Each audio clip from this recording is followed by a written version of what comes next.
దొంగతనాలు చేస్తూ 20 మంది పిల్లలకు స్కూల్ ఫీజులు, కాలేజ్ ఫీజులు కడుతున్నాడు ఒక వ్యక్తి.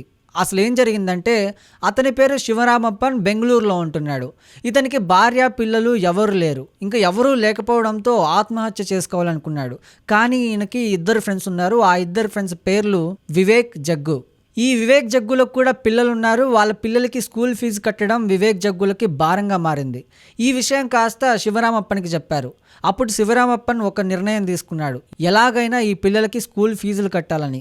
దానికోసం దొంగతనాలు చేయడం స్టార్ట్ చేశాడు. అందులో భాగంగానే 22 లక్షల రూపాయల విలువైన బంగారాన్ని దొంగతనం చేశాడు. ఆ దొంగతనం చేసి వచ్చిన డబ్బును 4 లక్షల రూపాయలు జగ్గుకి, 4 లక్షల రూపాయలు వివేక్ ఇచ్చాడు. మిగతా 14 లక్షల రూపాయలతో సరౌండింగ్స్ లో ఎవరైతే స్కూల్ ఫీజులు కట్టలేక బాధపడుతున్నారో వాళ్ళకి ఇచ్చేశాడు. ఇంకా ఈ విషయం కాస్త పోలీసులకు తెలిసింది. పోలీసులు శివరామప్పన్ని అరెస్ట్ చేశారు. అతని దగ్గర నుంచి 260 గ్రాముల బంగారాన్ని అయితే స్వాధీనం చేసుకున్నారు. పిల్లల స్కూలు, కాలేజీ ఫీజులు కట్టడం కోసం అతని దొంగతనం చేయడం ఎంతవరకు కరెక్ట్ అనే మీ అభిప్రాయాన్ని కమెంట్ రూపంలో తెలియజేయండి.